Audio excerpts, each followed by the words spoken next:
Magandang gabi sa ating mga kababayan sa Pilipinas. Magandang gabi rin sa ating mga kaibigan sa ibang bansa, ating mga kapwa Pinoy, mga OFW sa ibang bansa. Good evening to everybody. God bless you. Sa gabing ito ay tatalakayin natin ang isang paksa na naman na ang walang iba kundi ang ating theme, ang manggagaling ang ating theme ay sa salita ng Diyos or the Bible. Maraming tao ngayon dito sa Pinas na kapag napag-usapan ng SAP, Social Amelioration Program ng DSWD, ay may schedule paano magkuha ng pera sa mga bangko o sa mga paying center. At pag sinabi ng ang pagkuha ng pera ay ganitong pitsa, alas 9 sa umaga, anak ko, ang pilahan, alas 4 pa lang, nandun na. Pumipila na ang mga tao. May tiis ng lamok, nagtitis ng lamig, dahil pipila sila tungkol sa pera. O nga naman, sino ba naman ang hindi nangangailangan ng pera? Pero kapag yayain mo sa isang pag-aaral, sa Bible study, o yayain mo sa pagsimba, ay nako, maraming dahilan. Busy ako, may papuntahan ako, may gagawin ako. Sa makatuwid bagay, it is a truth, sad truth, na basta Panginoong Diyos ang pinag-usapan, matumal sa tao. Tamad ang tao, basta Panginoong Diyos ang pinag-usapan. Gawing ito ay ating talakayin ang isang paksa na napamagatan nating I believe in God. Is that not enough? Kasi maraming tao ngayon na sa kanilang mentalidad, sapat na ako'y, basta ako may Diyos. Naniwala ako sa Diyos. Huwag nyo na akong dalhin sa mga Bible study na yan. Huwag nyo na akong dalhin sa mga simba-simba na yan. Basta ako'y may Diyos. Dito lang ako sa bahay. Nagdadasal naman ako dito sa bahay. So, sapat na ba na ang bukang bibig ng tao ay basta may Diyos? Diyos ay pag-ibig, Diyos ay makapangyarihan. Oh my God, ekspresyon nila, basta may Diyos ang bibig. Ang bibig lang ang may Diyos. Pero ang salita ng Diyos ay hindi lang nagbabadya sa atin, kung hindi nagtuturo ng harapan na mayroon tayong gagawin. Kung tayo ay totoong may paniwala sa Diyos, hindi sapat yung sabi, basta ako may Diyos. Sapat na sa akin yan. Magsimba, magdasal, mag-Bible study, hindi na. Basta ako may Diyos. Sabi sa aklat ng James chapter 2, verse 19, sabi dito, you believe in God? You believe that there is one God? That's good. You do well. But don't you know that the demons, the devils also believe? And they even tremble. But will you know, vain man, that faith without works is dead?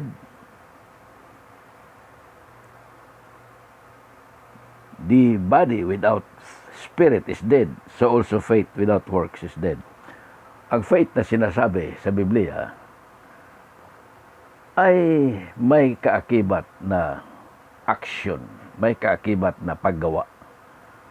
Sapagkat ang pananampalataya na walang gawa, na sinasabi lang, ang pananampalatayang iyan ay baog, pananampalatayang patay, na hindi mapakinabangan at hindi kaaya-aya sa paningin ng Diyos. Pananampalatayang iyan ay hindi makaligtas sa tao, yung sinasabi lamang, yung nasa isip lamang, na ako ay naniwala sa Diyos. Ako ay naniwala na ang Diyos ay pag-ibig, ang Diyos ay makapangyarihan, pero wala kang gawa sa buhay mo. Basta ako'y may Diyos, tama na sa akin. Sa sabi ng Santiago, kung ang pananampalataya mo ay walang gawa, ay baog yan, patayan. Sapagkat kung sabihin mo lamang na ako'y naniwala sa Diyos, ang demonyo man, ang mga diablo man ay naniniwala nga sa Diyos. The demons, the devils believe in God. And they even tremble. Nanginig pa sila sa takot. Ikaw ba tao, pag sinasabi mong may Diyos ka, nanginig ka ba sa takot? Natatakot ka ba sa Diyos? Ang atin ngayong pag-usapan ay ang dalawang bagay na nararapat na gawin ng isang taong lubos na naniniwala sa Diyos. Una, sabi sa Biblia, ibigin mo ang Diyos. Yun ang una-unang utos. Kahit sa Lumang Tipan, ang Ten Commandments, ang una-unang kautusan doon ay ibigin mo ang Diyos ng buong puso, ng buong isip, ng buong lakas. So, ibigin ang Diyos. O may ibig ka ba sa Diyos? Siguro sabihin, opo naman, may ibig naman ako sa Diyos. Okay? Titingnan natin. Ano ang sinasabi ng salita ng Diyos tungkol sa sinasabing ibigin ang Diyos? Madaling sabihin ang ibigin ang Diyos. Pakinggan natin sa aklat ng unang Juan, 1 John chapter 4, verse 20. When a man say, I love God, but hate his brother, he's a liar. Because he that cannot love his brother, whom he hath seen, how can he love God, whom he cannot see? O nga naman, madaling sabihin na, I love God, I love God, sa bibig. Pero ang gawa ng pag-ibig sa Diyos ay walang iba kundi ang pag-ibig din sa kapwa. Yun ang automatic doon na susunod sa loving God is loving your brother, loving your neighbor. When you say you love God and you don't love your neighbor, you even hate your neighbor, you're a liar. 1 John 4:20. So, pag-ibig sa Diyos ay ang pag-ibig din sa kapwa. Ano nga ba ang pag-ibig sa kapwa? Ang pag-ibig sa kapwa ay masumpungan natin sa aklat ng Matthew chapter 25, verse 31 to 41. Na pag atin itong talastasin, ang ibig sabihin nito ay ang pagkalinga sa kapakanan ng iyong kapwa. Kahit hindi mo kaibigan, hindi mo kapatid, hindi mo kamag-anak, kapwa-tao mo na mayroong pangangailangan. Sabi ng Panginoon, darating ang panahon sa paghuhukom. At hiwa-hiwalayin ng Panginoon ang mga tao, kagaya ng paghiwa-hiwalay ng mga tupa sa kambing. Ang tupa, lahat ng tupa dito sa kanan, lahat ng kambing sa kaliwa. At sasabihin ng Panginoon doon sa mga tupa, pasok kayo sa kaharian ng Diyos. Manahin ninyo ang kaharian ng Diyos. Good and faithful servant. Bakit? Sabi ng Lord, kasi ako inyong pinakain nung ako'y nagutom, ako inyong pinainom nung ako'y nauhaw, ako inyong dinalaw nung ako'y nagkasakit, ako inyong dinamtan nung ako'y hubot-hubad. Ibig sabihin ng Panginoon na mayroon kang pagmalasakit sa akin. Nagtanong ang mga tupa, Panginoon, kailan kayo namin nakita na nagutom, nauhaw, at tinulungan kayo namin? Sagot ng Panginoon, nang inyong tinulungan ang mga kapuspalad, ang mga ulila, ang mga babaeng balo, ang mga kawawa, at inyo silang pinakain, inyo silang pinainom, inyong tinulungan, inyong dinamtan. Nung sila nagkasakit ay inyong dinalaw. Parang ako na rin ang inyong tinulungan. Kaya ito ang batayan ko na kayo ay papasok sa kaharian ng Diyos. Pagkalinga, paglingap sa pangangailangan ng mga kapuspalad. Yan pala ang repercussion. Yan pala ang resulta ng pag-ibig sa kapwa. Pag-ibig sa Diyos ay ang pag-ibig sa kapwa. Yan ba yung madalas na ginagawa natin? Parang malayo yata. Maybe because ang iba hindi alam. Pero ang iba alam din. Pero pinagbikikibit balikat lang. Pero kung titingnan mo ang salita ng Diyos, sincero ang salita ng Diyos na nagtuturo sa tao. Bigin mo ang Diyos ng buong puso, ng buong lakas, ng buong isip. At paano ang pag-ibig sa Diyos? Sabi ng Biblia, Ang pag-ibig sa Diyos ay ang pag-ibig sa kapwa. So yan, gagawin ng tao kung totoo siyang naniniwala sa Diyos. At lumingap ang Panginoon sa kabila sa mga kambing. At sabi niya, kayo, lumuon kayo, paroon kayo sa parusang walang hanggan. Sapagkat ako'y inyong nakita na hubot-hubad, hindi niyo ako dinamtan. Ako'y inyong nakita na ako'y uhaw at gutom, hindi niyo ako pinakain at pinainom. Hindi niyo ako tinulungan. Sagot nila, kailan kayo namin nakita, Panginoon, na hindi tinulungan? Nung hindi kayo nagkalinga sa inyong kapwa, na gutom, uhaw, at may sakit, at hindi niyo kinalinga, hindi niyo tinulungan sila. Ako rin, parang ako din ang hindi ninyo tinulungan. And the Bible says, they will go to eternal punishment. So dito makikita natin na ang tungkulin pala ng isang taong totoong naniwala sa Diyos ay susunod ang pag-ibig sa Diyos. Kasi yun ang una-unang kautusan ng Diyos. Ibigin mo ang Diyos ng buong puso. Ang pag-ibig sa Diyos, ang patotoo, ay ang pag-ibig sa kapwa. So yun. Pangalawa ay ang pagkatakot sa Diyos. Sabi sa aklat ng Mateo chapter 10 verse 26, Jesus said, do not fear those who kill the body only, but fear God who can kill the body and can kill your soul in the lake of fire. Minsan hindi natin alam kung anong ating kinakatakutan. Tatakot tayo ng panganib, natatakot tayo ng sakit at karamdaman, natatakot tayo sa COVID-19, natatakot ang tao sa mga hayop na makamandag. Pero sabi ng Panginoon, huwag yung katakutan sila masyado sapagkat ang kanilang napapatay ay ang katawan lamang. Matakot kayo sa Diyos, sapagkat ang Diyos ay may kapangyarihang patayin ka, hindi lang sa katawan, kundi ang iyong kaluluwa sa apoy ng impyerno. Ganon, dos and don't sa pag-ibig sa Diyos ay do what is pleasant to God. Kung totoong mahal mo ang Diyos, kung totoong naniwala ka sa Diyos, ay ibigin mo ang Diyos. At ang pag-ibig sa Diyos ay ang paggawa ng mga kabutihan sa iyong kapwa na nangangailangan ng iyong kalinga at pagtulong. At ang pangalawa ay ang pagkatakot sa Diyos. Ang pagkatakot sa Diyos ay ang pag-iwas sa mga bagay-bagay na hindi kaaya-aya sa Diyos. Sa makatuwid baga ay ang mga masasamang bagay sa ating buhay, kasalanan. Kung totoong takot ka sa Diyos, iwasan mo ang mga bagay-bagay na masama. The Bible calls it sin.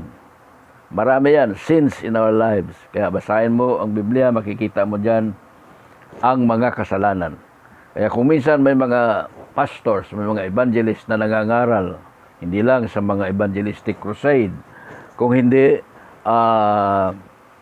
sa mga street preaching, dyan sa YouTube, ay may makita kang mga nangangaral doon sa ibang bansa, sa Canada at sa Amerika, nangangaral sa mga kalye, sa mga plaza, sa mga campus ng universities, nangangaral sila. At ang pangaral nila ay ang pag-ibig ng Diyos. Mahal kayo ng Diyos, gusto ng Diyos na kayo dalhin sa kanyang kaharian sa langit, subalit hindi kayo madadala ng Diyos kung hindi kayo magsisisi ng inyong mga kasalanan. Maraming nagre-react ng mga estudyante, ng mga passers-by. Bakit kami magsisisi? Anong pagsisihan namin? Sa kanyang placard ay nakalagay doon ang lahat ng kasalanan. Ano yon? Makikita mo sa aklat ng Galatians chapter 5 at doon ang lahat ng mga kasalanan.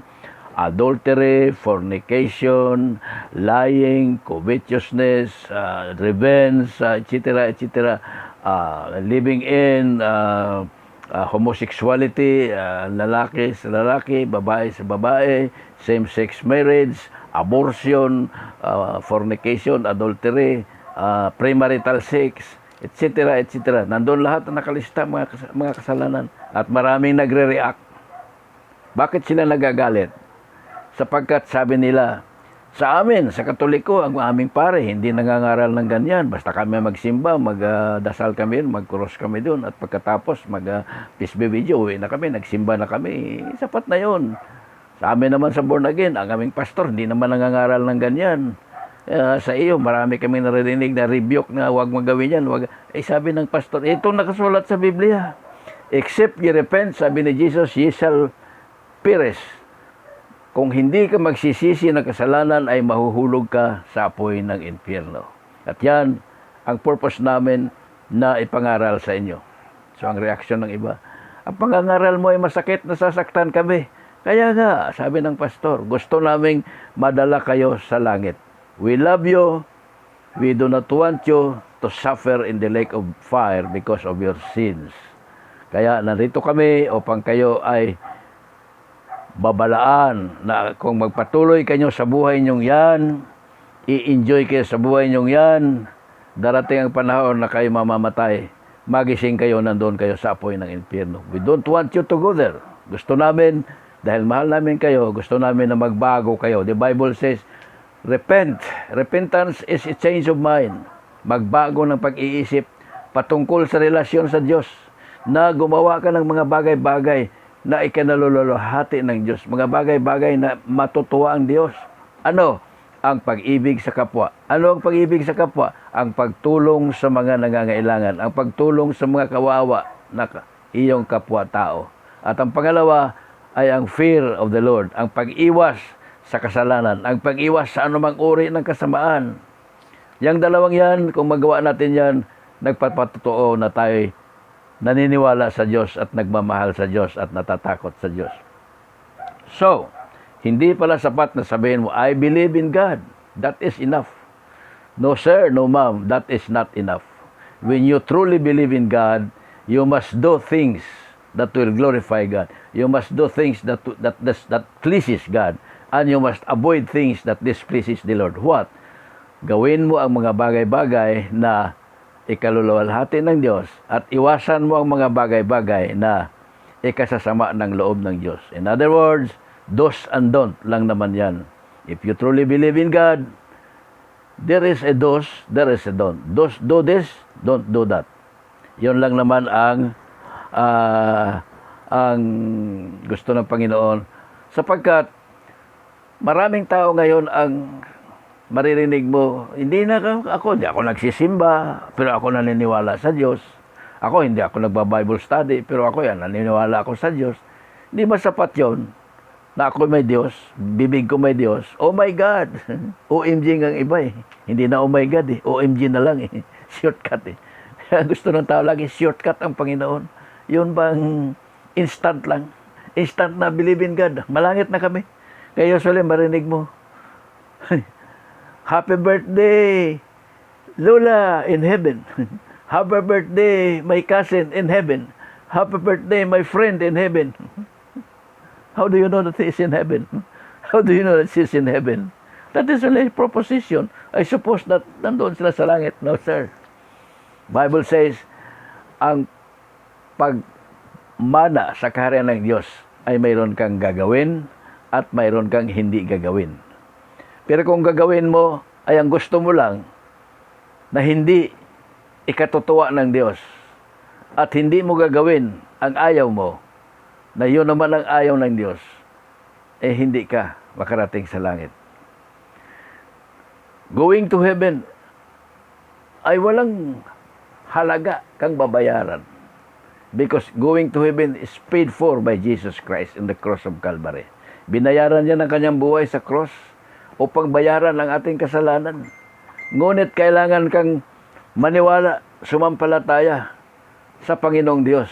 At ang totoong pananampalataya sa Panginoong Diyos, patotoong pananampalataya sa Panginoong Isus sa kanyang kamatayan sa cross ay tanggapin mo ang kanyang kamatayan bilang yon ang pagtubos sa iyong kasalanan. At ang kalinsunod doon ay ang pag-ibig sa Diyos. Bakit natin ibigin ang Diyos? Kasi sabi ng Bible sa 1 John 4:19, why do we love God? We love God because He was the first one who loved us.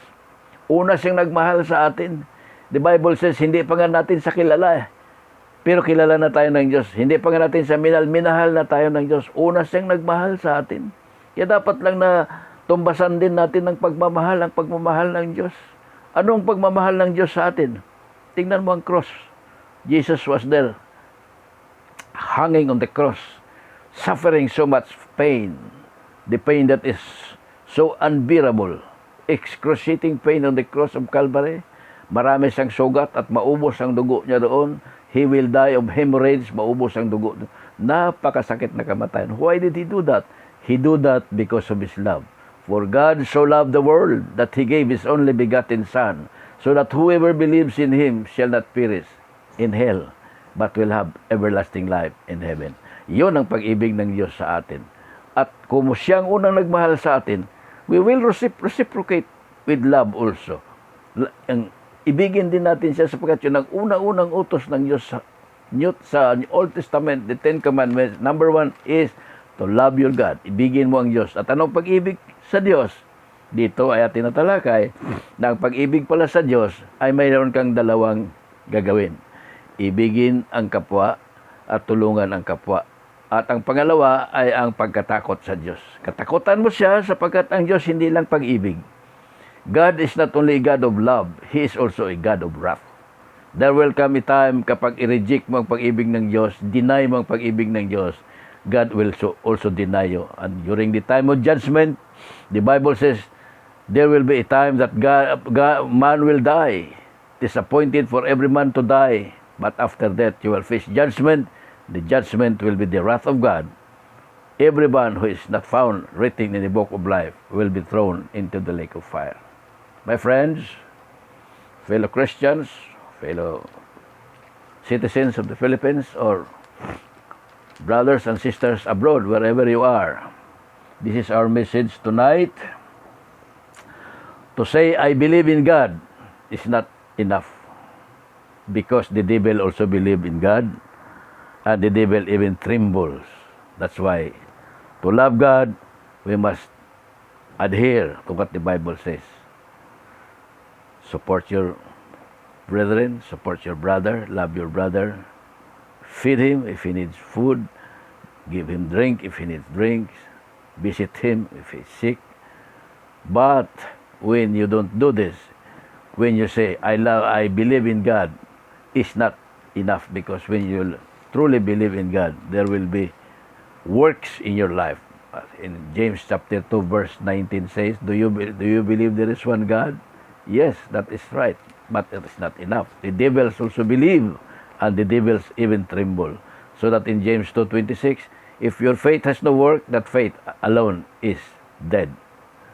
So much so, to end this tonight,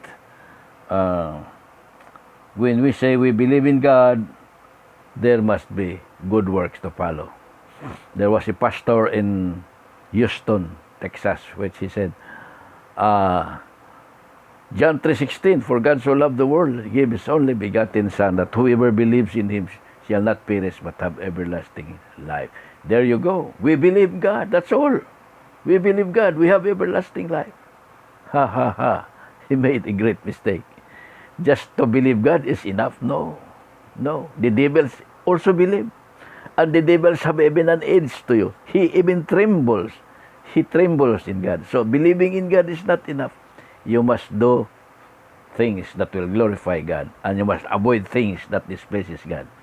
Thank you for listening. Good night, everybody. God bless. God bless.